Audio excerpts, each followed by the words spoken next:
અડદની દાળનો ઉપયોગ આપણે ઇડલી, ઢોસા, ઈદડા, ઢોકળા, હાંડવો અને દહીંવડા બનાવવા માટે કરતા હોઈએ છીએ. પણ મોટાભાગના લોકોના ઘરમાં ખાસ કરીને શનિવારે બપોરે જમવામાં અડદની દાળ કે ખાટા અડદ બનતા હોય છે. તો આજે આપણે પોષક તત્વોથી ભરપૂર એકદમ ટેસ્ટી એવા ખાટા અડદ ઘરે બનાવતા શીખીશું. તો વિડીયોને સ્કીપ કર્યા વિના એન્ડ સુધી અવશ્ય જોજો. 4 થી 5 વ્યક્તિને જમવામાં સર્વ કરી શકાય તેટલા ખાટા અડદ બનાવવા માટે મેં મેઝરિંગ કપના માપ પ્રમાણે 1 કપ અને વજન પ્રમાણે આશરે 150 ગ્રામ આખા અડદને ઓવરનાઇટ માટે સાદા પાણીમાં પલાળી રાખ્યા હતા. સવારે અડદની ઉપરથી ફોતરા થોડા અલગ થાય એટલે તેમાંથી બધું જ પાણી નિતારી લઈશું. અડદને પલાળવામાં બીજા કઠોળ કરતાં થોડો સમય વધુ લાગે છે, એટલે મિનિમમ 7 થી 8 કલાક માટે પલાળવા જરૂરી છે. હવે પલાળેલા અડદને એક પ્રેશર કુકરમાં લઈ તેમાં અડદની સપાટી કરતાં એક વેડો ઉપર રહે તેટલું પાણી ઉમેરીશું. એટલે અત્યારે મેં તેમાં 1.5 કપ પાણી ઉમેર્યું છે. પછી તેમાં સ્વાદ પ્રમાણે અથવા તો અડધી ચમચી મીઠું ઉમેરી મિક્સ કરી કુકરનું ઢાંકણ બંધ કરી 4 વિસલ થાય ત્યાં સુધી તેને મધ્યમ આંચ પર પ્રેશર કૂક કરીશું.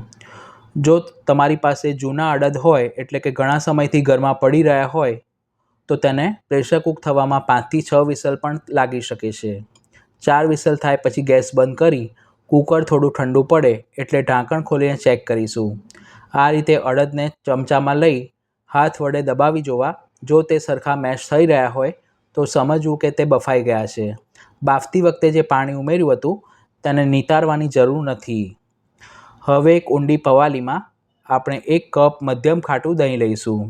તેમાં 1/4 કપ ચણાનો લોટ એટલે કે બેસન ઉમેરી હેન્ડ બીટર વડે તેને સરખું વલોવી લઈશું, જેથી બેસનના કે દહીંના બિલકુલ પણ ગાંઠા ન રહે. જેમ આપણે કઢી બનાવતી વખતે બેસન અને દહીંનો ગોળ બનાવતા હોઈએ છીએ તે જ રીતે ગોળ બનાવવાનો છે. હેન્ડ બીટરના બદલે તમે ઇલેક્ટ્રિક બ્લેન્ડરનો પણ ઉપયોગ કરી શકો છો. પછી તેમાં 1 કપ પાણી ઉમેરી તેને ફરીથી એક વખત વલોવી લઈશું. અડદને બાફતી વખતે પણ તેમાં પાણી ઉમેર્યું છે એટલે અત્યારે વધુ પાણી ઉમેરવાની જરૂર નથી. આ રીતનો મધ્યમ પાતળો ગોળ તૈયાર થાય પછી વઘાર કરવા માટે એક કઢાઈમાં 1.5 ચમચી જેટલું ઘી લઈશું અને તેને ધીમી આંચ પર ગરમ કરીશું. ઘી હૂંફાળું ગરમ થાય એટલે તેમાં 2 નંગ લવિંગ, અડધી ચમચી જીરું, ચપટી હિંગ અને 1 નંગ સૂકું લાલ મરચું ઉમેરીશું. જીરું સરસ ફૂટવા લાગે પછી તેમાં આપણે અડધી ચમચી આદુ મરચાંની પેસ્ટ ઉમેરી તેની કચાશ દૂર થાય ત્યાં સુધી 10 થી 15 સેકન્ડ માટે સાંતળી લઈશું. તેમાં 5 ચમચી જેટલી હળદર ઉમેરી વઘાર તૈયાર થાય પછી આપણે જે અડદ બાફીને રાખ્યા છે તેને પાણી સહિત તેમાં ઉમેરી દઈશું. બધી જ સામગ્રીના માપ નીચે ડિસ્ક્રિપ્શન બોક્સમાં આપ્યા છે. બાફેલા અડદને વઘારની સાથે મિક્સ કરી આપણે જે દહીં અને બેસનનો ગોળ તૈયાર કર્યો છે તે પણ તેમાં ઉમેરી દઈશું. શીતકાલમાં શ્રી ઠાકોરજીને ભોગ ધરવા માટે પણ રાજભોગની સકડીમાં આ રીતના ખાટા અડદની સામગ્રી સિદ્ધ કરવામાં આવે છે.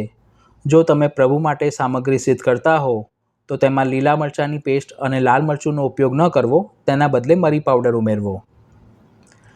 તેમાં દહીં અને બેસનના ભાગનું સ્વાદ પ્રમાણે મીઠું અને 5 ચમચી લાલ મરચું પાવડર ઉમેરી મિક્સ કરી 7 થી 8 મિનિટ માટે તેને સ્લો ટુ મીડિયમ ફ્લેમ પર કૂક કરીશું. અને બેસન કઢાઈના તળિયે બેસે નહીં તેના માટે ચમચા વડે તેને વચ્ચે વચ્ચે આ રીતે હલાવતા રહીશું. કઢાઈની ઉપર લીડ ન ઢાંકવી, નહીંતર તે ઉભરાઈને બહાર આવશે. એટલે ખુલ્લા ઢાંકણ પર જ તેને કૂક કરવું. તમારા ઘરે શનિવારે અડદની દાળ કે અડદ બને છે કે નહીં તે મને કમેન્ટ કરીને જરૂર જણાવજો. કાઠિયાવાડમાં અડદનું શાક બનાવતી વખતે તેમાં લસણનો પણ ઉપયોગ કરવામાં આવે છે. જે લોકો લસણ ખાતા હોય તેઓ વઘારમાં લસણ ઉમેરી શકે છે, પરંતુ મારી ચેનલ પર બધી જ રેસીપી ડુંગળી લસણ વિનાની સાત્વિક પોસ્ટ કરવામાં આવે છે એટલે મેં લસણનો ઉપયોગ નથી કર્યો. અડદ જેમ રૂમ ટેમ્પરેચર પર ઠંડા થશે તેમ તેની કન્સિસ્ટન્સી થોડી વધુ ઘટ થશે. એટલે અડદ આ રીતે થોડા ખદખદવા લાગે ત્યાં સુધી તેને કૂક કરીશું. આ સિવાય પણ તમે અડદનો ઉપયોગ કરીને બીજી કઈ રેસીપી બનાવો છો તે પણ મને કોમેન્ટ કરીને જરૂર જણાવજો. જોતાં જ ખાવાનું મન થઈ જાય તેવા એકદમ ટેસ્ટી અને હેલ્ધી ખાટા અડદ બનીને તૈયાર છે. ગેસ બંધ કરી કઢાઈ ઉપર લીડ ઢાંકી તેને 5 થી 10 મિનિટ માટે સિજવા દઈશું. શિયાળામાં આ રીતે ખાટા અડદ બનાવી તેને બાજરીના રોટલા સાથે ખાવાની મજા પડે છે. આ સિવાય તમે તેને રોટલી, ભાખરી, પરોઠા કે ભાત સાથે પણ ખાઈ શકો છો. તો આ રેસીપી ઘરે જરૂર ટ્રાય કરજો. વિડીયો પસંદ આવી હોય તો તેને લાઇક અને શેર કરવાનું ન ભૂલશો. અને ચેનલ પર પહેલી વાર આવ્યા હો તો આવી હેલ્ધી રેસિપીઝ જોવા માટે ચેનલને સબસ્ક્રાઈબ કરી બાજુમાં આપેલા બેલ આઇકોન પર ક્લિક કરજો. ફરી મળીશું એક નવી રેસિપી સાથે. Thanks for watching this video.